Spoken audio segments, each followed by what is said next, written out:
Ladies and gentlemen, firstly, I would like to thank Mr. Whaley being a dishonest person and stealing my idea of transparency and open no challenge on that one. Thank you. And tonight, I would like to state why I'm here and why it's important to represent the best interests of SLU students. The two values that I would like to push and emphasize most as a finance VP. Accountability for SLU students for how SGA should spend its money collected from student activity fees, and transparency regarding how SGA allocates funds to student organizations. Because SGA is modeled as a student government, I believe that it ought to run as a government. What kind of government does not publish its tax money and how it's being spent? Students deserve to know how the $90 a year's activity fee is being spent. This comes to a total of nearly $700,000 a year. As someone who works in the financial industry, I realize that the best way to avoid distrust and suspicion is to open up conversation with all student bodies. I would also like SGA and Finance Committee to be more accountable with the $700,000 they spent. Finally, I would like to urge all the senators that, and remember that we're not only here as student leaders, but we're here as student servers. Thank you. Thank you, Amy. Now we'll hear from Robert. Hi, my name is Robert Maley. As a CSO president, I know what it feels like to want a group to be successful. I know what it's like to be passionate about a cause and to want to do anything to bring about that success for the group. That's why the overall theme of my leadership is helping groups obtain the resources they need to be successful. First, as Financial VP, I will establish a welcoming atmosphere in the Finance Committee, where groups are encouraged to come to SGA to ask for the money they need to flourish. I will build off the current Financial VP's initiative to provide special project funding to any CSO or individual with an idea and a plan that will benefit the students. For groups, I will create a finance resource handbook that outlines frequently asked questions that organizations have in terms of funding and resources. Students deserve to know the outlets of their collective student activity fee. I will post annual and spot funding amounts for each group on the finance website, fully searchable by organization and date. If my participation is required to reach the common goals of the next step, such as the turf athletic field or CSO website updates, I will work with the necessary individuals to make that happen. My plan is filled with specific goals for SLU's student body.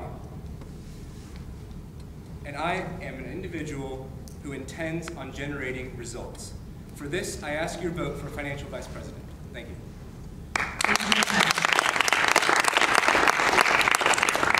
We will now begin questioning from Young, and Robert, you will answer the first question.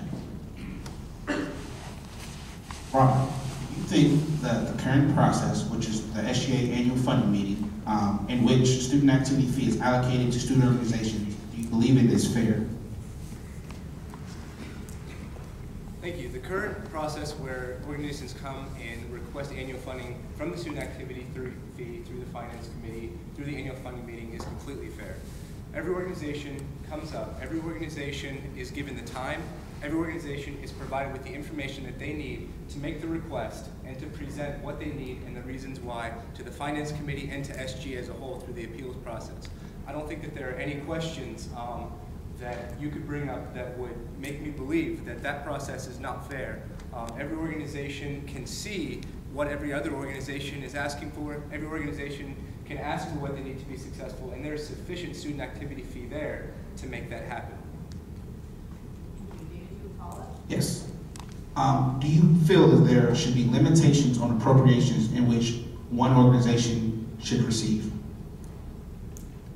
Thank you. If you ask about limitations on what organizations should receive, some organizations have completely different functions than others. For example, Great Issues Committee receives a large amount of money. They were given the directive that nearly every speaker that comes through campus goes through them. The nature of their organization is that speakers cost a great amount of money. Student Activities Board gets a large amount of money because they receive funding for large events, huge events here on campus. So if it warrants the events, if it's necessary to get it done, then I don't think there's a limit that you can put on because some other organizations don't need as much money to be successful. My focus is what do groups need to be successful? And I don't think that anybody can be resentful over Great Issues Committee or SAB for the amount that they get because they put on such fantastic events and activities for the student body here on campus. Thank you, Robert. Amy, you will now ask us a question. do you think that the current process, which is the annual funding meeting in student government, in which student activity fee is allocated to student organizations, do you believe it is fair? I would like to say, basically, I think it's fair. But as we all know, as CSOs go through bad transactions, and currently they may not go on till next academic year. So the next academic year, when the new leaders will try to put out programs, they might not want to do the same thing or whatnot. I'm glad you asked this question, because I would like to put another funding during September.